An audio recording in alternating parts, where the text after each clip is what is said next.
siifaan argan.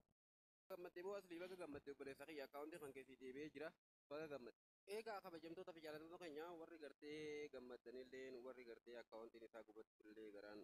isin nahee hedduu isaaf rakkachaa turtan hundi keessanuu baga gammaddan isin jenna warri gartee isatti aara qabdeenillee obboleeyyan kiyyaa waan takka takkaaf yookaan yeroo jechuun nama afaan inni dhugaatee akka tasaa namni miira seenee isuma namatti kuufate gartee waliif irra kutuu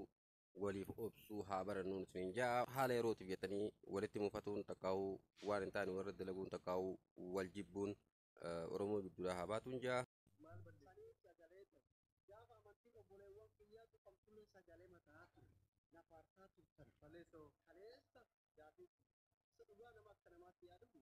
kaleessa gaafa amantii keessan tuqamu sagalee isinii ta'ee goota ta'ee haqa yeroo amantii kiyya tuqamee isin sagalee ta'u maaliif diina maal jettee deebistaaf mee hambaa gaarii barri ni darba wanti kun ni darba kazabbiin wanti kun hunda barreessee hatta waan darbe jettanii seenaa tarreeffata maal si dhagahama nama masjiin diidanii sadi gubate sun itti dhagayamuu didee asliin gandatii arrabsa asliin gootatii arrabsiti booti arrabsa gootu gandi arrabsa jiru goonni arrabsa jiru maal gooti mee wallahi nama akkasiin jiru maaliif fudhate ilaalli nama akkanaan jiru caalaa hin jiru sara'ama oromummaa walumatti qabnaa oromummaa walirraa mul'isuu hin danda'u isin warri adda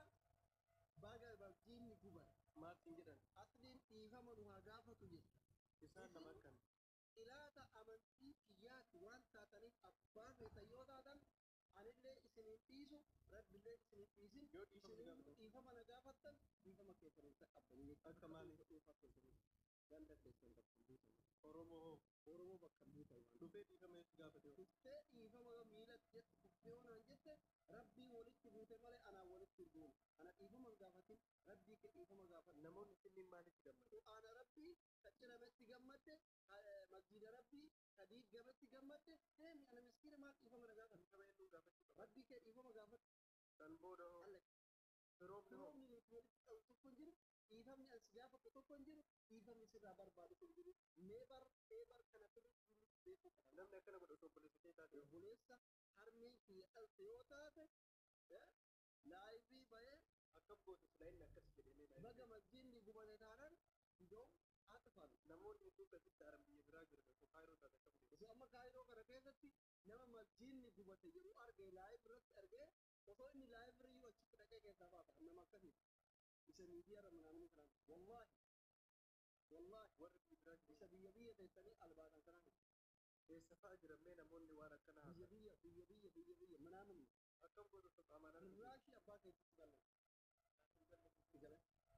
akkam godhan yookiin lubbuu keetti harkatti baa yookiin lubbuu kiyyatti harkatti baa waa'ee amantii kanarra mee bal'isiif amantiin maaluma kun akkamiyyuu oli amantiin nama itti amanu amantiin abbaadha waa hunda amantiin eenyummaa oli nu dhugaa jiruu sobina amantiin qabeenyaa oli nu dhugaa jiruu sobina amantiin jaartii oli amantiin jaarsaa oli amantiin haadhaaf abbaa oli waan kamiyyuu oli kanaaf akkam godhuu qaban jettame kanaaf maaloo firri dhiisa kan walii keenyaa waliin kabanyee waan waliin qabnu irratti waliin jira as naman kan biyyaa kanarratti dagaan abayee haqa ana tola keessa eenyu beekani eenyuun Abu Musa'ab maal sin jedhan Abu Musa'ab dhiibee hin jedhamu kun kan ta'eeru sheekiin Oromoo keetii Oromoo hayyuu Oromoo wallaalan Oromoo sitti naafee si dadhabee deemi maal biyyoo jira dhageeffata akka Oromootti maal eegala rasuulli keenya sallallahu alaihi wasallam deemee itti dhufe yaa Jaabir maal taate jedheen sini galaalaa warra banxaloonaa surreen banxaloonaa dubartii banxaloonaa laaluu malee waan biraan dandeenye mataaf akkanatti jettee hidhitti onnaa gootee dhiirti 90 ilaaltu sun dubartii akkasii san hin jaaladha mutahajjib ana biratti qofa fakkata leeshi dhiirri 2023 dubartiif jedhaan malaalaa olee kana waxxaramaa galtii harma onnaa gootee aynoo kanaaf hijaaba itti gadi goona jaabiriin bira dhufee rasuulli keenya alayhi salaatu wassalaam maal taate yaa jaabir jedheen daga amantii keenya sitti nakkaataa isaa maal taate yaa jaabir jedheen gaalattu na harkaa ciise yaa rasuulallah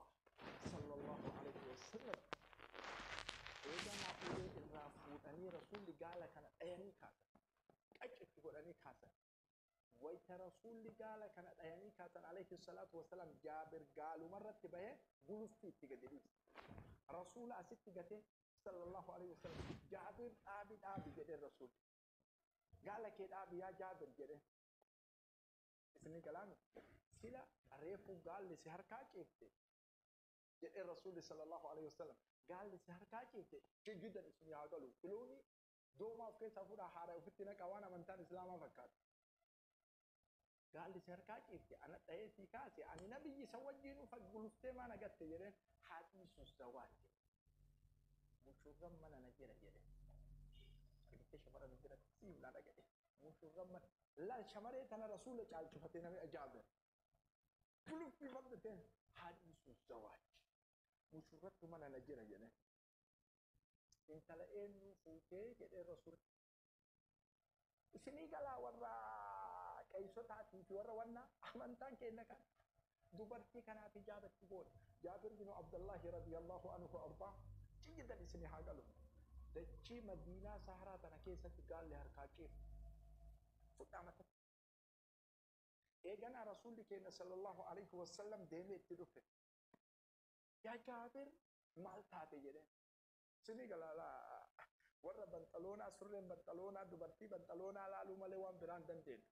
متى كانت تفتي سونكو جتة مارمون غافركو شنوامتي تكينا بانا إرام فتي مالو كليسوما سنچنا ترين حرم الترجمة جناني ممكن كان تلماتي ممكن كيسا مسجد ما لجته ورجتني جلتوما ندم مكسيكان تنسي فانرجم gammade boo asli baga gammade obboleessa kiyya akkaawuntii kan keessi deebi'ee jira baga gammade eegaa kabajamtoota fi jaallatamtoota keenya warri gartee gammaddanilleen warri gartee akkaawuntiin isaa gubatullee garaan isin nahee hedduu isaaf rakkachaa turtan hundi keessanuu baga gammaddan isin jenna warri gartee isatti aara qabdeenleen obboleeyyan kiyyaa waan takka takkaaf yookaan yeroo jechuun nama afaan muccaatee akka tasaa namni miira keesseenee isuma namatti guufate gartee waliif irra kutuu waliif obsuu haa barannuun isin jaa haala yerootiif jettanii walitti mufatuun takkaa'uu waan hin taane warra dalaguun takkaa'uu wal jibbuun oromoo gidduudha haa baatuun jaa. ሙስሊም እኮ ሲከበር ሀብታሙን ዳውን እኔ በሌላው እምነት የምጠላው በኦርቶዶክስ ከምጠላው ልንገር እምነቴ ናት ኦርቶዶክስ ይኸው እምነቴ ናት የምጠላው ቀብር የኦርቶዶክስ ቀብር ያለው እንደፈለገ ይበሻቀጣል የሌለው አፈር ላይ ይለብሳል በእስልምና ከሄድክ እያንዳንድ በኬሻ ተጠቅልለ ነው አፈር ላይ የምትገባው ሀብታሙን ዳውን ዓለም ላይ ያለው እስልምናን ነው የምነግርህ ዓለም ላይ ያለ እስልምና ብታመጣ በኬሻ ተጠቅልለ ሁልህም አንድ አይነት ቀብር ነው የሚደረግልህ አንድ አይነት እስቲ ሂድ የኦርቶዶክስ የፕሮቴስታንት መቃብር ሂድ ስተት ነው የምትሰሩት ስተት እየሰራችሁ ነው አፈር ለገባ ሰው በሚሊዮን የሚቆጠር እንትን የመቃብር የሬሳ ሳጥን ይገዛለታል ሐውልት የሚቆምለት ሀብታሙ በሚሊዮን ስንቶቹን ደሃዎችን የሚመግብ ሀብታም ስለሆነ ያደርጋል ይሄ ገነት አይወስደው ይሄም የትም አያደርሰው ብሮ ማንነት ነው የእስልምና ይሄ ማንነት መኖር አለበት በሁሉም መልመድ አለበት ጥሩን ከሁሉም እንውረስ ይጠቅመናል እንጂ አይጎዳን አለባበስ ቅድስት ድንግል ማርያም የተሸፈነች ናት እመቤቴ እያንዳንዱ ፎቶ ብታመጣ የእመቤቴ ፎቶ የተሸፈነ ነው ስለዚህ ሙስሊሞች ናቸው በደንብ የሚከተሏት ማለት ነው እመቤቴ የእመቤቴን ማንነት ሁሉ ነገር ያላን ቦታ ይወስድብኛል ብለው የሚጠነቀቁ ናቸው ፎቶ መስቀል አችልም ቤት ውስጥ ሙስሊም ቤት ፎቶ ማታየው ለዛ አላህ ክብሩን ይውሰድ ነው የሚሉት ቤቱ ያላህ ነው የሚሉት ሙስሊም እኮ ሲከበር ሀብታሙን ዳውን እኔ በሌላው እምነት የምጠላው በኦርቶዶክስ ከምጠላው ልንገር እምነቴ ናት ኦርቶዶክስ ይኸው እምነቴ ናት